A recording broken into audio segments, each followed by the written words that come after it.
इस वचन को अंडरलाइन कीजिए। कहीं पर भी आप अंधेरे में जाते हैं तो डरना नहीं। उसने अंधियारे को अपने छिपने का स्थान और अपने चारों ओर मेघों के अंधकार और आकाश की काली घटाओं का मंडप बनाया। उसकी उपस्थिति की झलक से उसकी काली घटाएं फट पड़ी और ओले और अंगारे भी। आमीन। काली घटाएं कैसे हो पड़ी? फट गई। तब यहोवा आकाश में गरजा और परम प्रधान ने अपनी वाणी सुनाई, ओले और अंगारे। उसने अपनी वाणी सुनाई।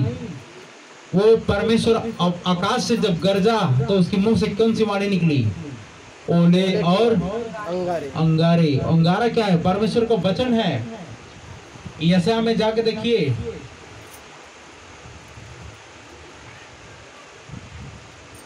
उसने अपने तीर चला चला कर उनको तीतर बीतर किया, वरन बिजलियां गिरा गिरा कर उनको परास्त किया। तब जल के नाले देख पड़े और जगत की नींव प्रकट हुई। यह तो हे यहोवा तेरी डांट से और तेरे नथनों की सांस की झोंक से हुआ। परमेश्वर जब प्रकट करता है अपने आप को तो ये सारी बातें होना शुरू हो जाती है। उसने ऊपर से हाथ बढ़ाकर मुझे थाम लिया और गहरे जल में से खींच लिया। उसने मेरे बलवंत शत्रु से और उनसे घृणा करते थे मुझे छुड़ाया, क्योंकि वे अधिक सामर्थी थे। देखना, कई बार ऐसा होता है, हमसे हमारे विरोधी, हमसे हमारे दुश्मन कई बार सामर्थी लगते हैं, जान पड़ते हैं, लेकिन वास्तविक में ऐसा नहीं है। मानवीय बल से कह सकते हैं कि वो ज्यादा सामर्थ्य, लेकिन परमेश्वर से और बड़ा सामर्थ्य और कौन हो सकता है? कोई हो सकते हैं क्या? कोई नहीं।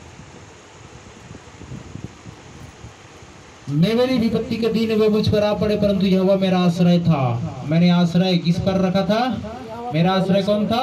यहोवा था। भजनकार कहता है आपका भी आश्रय भी होना चाहिए किसी भी बात में। उसने मुझे निकालकर चौड़े स्थान में पहुंचाया। उसने मुझको छुड़ाया क्योंकि वह मुझसे प्रसन्न था। क्या था? मुझसे प्रसन्न था। अगर प्रसन्न रहेगा तो जरूर आपको बीमारी के बंधन से, शत्रु शैतान के बंधन से, अनेक प्रकार की दुविधा से भी बचाएगा, छुड़ाएगा। और प्रसन्न नहीं रहेगा, किसी रीति से क्रोधित रहेगा, तो याद रखिए उस परिस्थितियों का ज्यादा फेस आपको करना पड़ेगा। तो वापस आ जाओ, परमेश्वर को प्रसन्न करो। और परमेश्वर जब प्रसन्न हो गया तो आपके शत्रुओं से भी आपको मिलकर आएगा। यहोवा ने मुझसे मेरे धर्म के अनुसार व्यवहार किया और मेरे हाथों की शुद्धता के अनुसार उसने मुझे बदला दिया। मेरे धर्म के अनुसार व्यवहार किया, जो मैं किया करता था। उसने मेरे हाथों की शुद्धता के अनुसार उसने मुझे बदला दिया, क्योंकि मैं यहोवा के मार्गों पर चलता रहा। हालेलुया। क्या करता रहा? यहोवा के मार्ग पे चलता। आपको ज्यादा दर्द हो रही तो पीछे लौट जाओ, और नहीं तो चलते रहो परमेश्वर के मार्ग में। किसी न किसी दिन परमेश्वर अनुग्रह जरूर करेगा। Hallelujah, hallelujah, hallelujah, hallelujah. उसने कहा कि मैं यहोवा के मार्ग में चलता रहा और दुष्टता के कारण अपने परमेश्वर से दूर न हुआ। कई सारी तकलीफें आई, ऐसा व्यवहार आ पड़ा, लेकिन उन दुष्ट व्यवहार की वजह से मैं परमेश्वर से दूर नहीं हुआ। क्यों अपने आप को दूर करोगे? चलते रहो परमेश्वर के रास्ते में, मार्ग में, क्योंकि उसके सारे निर्णय मेरे सम्मुख बने रहे और मैंने उसकी विधियों को न त्यागा। समझ रहे हैं? परमेश्वर का सारा निर्णय, वो बोल रहा है भजनकार कि मेरे सम्मुख में बना रहा वो, और उसकी जरा सा विधियों को मैंने नहीं त्यागा। कई लोग क्या करते हैं, हट कितना पालन करते रहेंगे, कुछ पालन करके कुछ नहीं मिला, आज तक कुछ मिलता भी नहीं है। ये ऐसी चीज थोड़ी ना है कि आपको शरीर में दिखाई देगा। ये तो सारी चीजें आत्मिक है।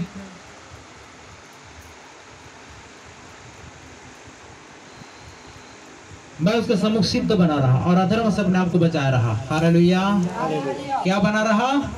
मैं उसके सम्मुख में सिद्ध बना रहा, परफेक्ट बना रहा, परफेक्ट बना रहा। ये बोल रहा है ना, सिद्ध बना रहा। और उसने मुझे अपने सारे अधर्म से बचाए रहा।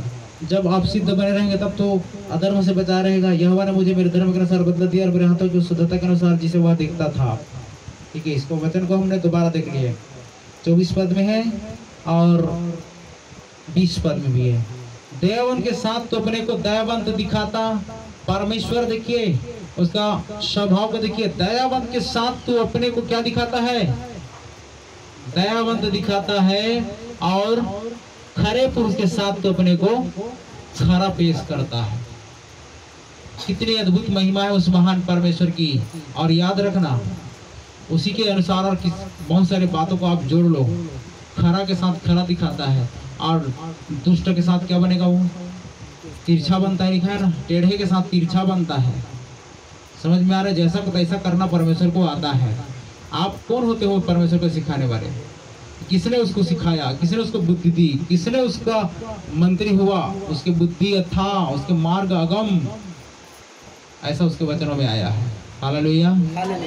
इसलिए आप लड़ाई लड़ना है, इंसान से लड़ना छोड़ दो।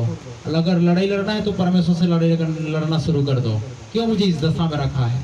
प्रभु मेरी क्या गलती है, मेरी क्या ऐसी है भूल है जो मुझे आपने इस दशा में रखा है? इस दशा से मैं उबरना चाहता हूँ, हम उबरना चाहते हैं। परमेश्वर को पुकारना शुरू कीजिए। और लड़ने का मतलब ये नहीं कि जाकर उसे फाइट करेंगे, उसके जबड़ों पे मारेंगे। ऐसा हो सकता है क्या? परमेश्वर अपने शत्रुओं के जबड़ों पे मारने वाला है।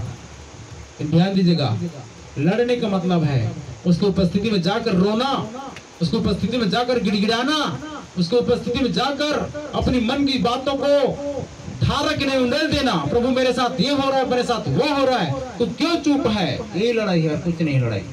हम फाइट नहीं कर सकते। याकूब लड़ा, इसका मतलब ये नहीं कि उसने जैसे फिल्मों में फाइट करते हैं वैसा फाइट नहीं किया। कैसा फाइट किया? पैर पकड़ के रोया, गिड़गिड़ाया, प्रभु जब तक तू मुझे आशीष नहीं देगा मैं तेरे पैर छोड़ने वाला नहीं हूँ। यही एक माध्यम, यही एक तरीका है, और कोई दूसरा तरीका नहीं है। अगर आपको कोई दूसरा तरीका है तो उस जगह का आप चुनाव कर सकते हो जहां आपको तरीका मिलता है, लेकिन इस जगह में वही तरीका है। परमेश्वर के पैर पकड़ो, गिड़गिड़ाओ, आंसू बहाओ और उन आशीषों को प्राप्त करो। तो हमने वचन पढ़ लिए। अगले भाग नेक्स्ट रविवार को पढ़ा जाएगा, क्योंकि हमारे मध्य में आज 2-3 प्रोग्राम है, दूसरा जगह भी जा रहा है, इसलिए हम बहुत ही जल्दी से प्रयास कर रहे हैं निपटाने का। परमेश्वर भजन के द्वारा हम सबको बहुत आशीष दें। आमीन।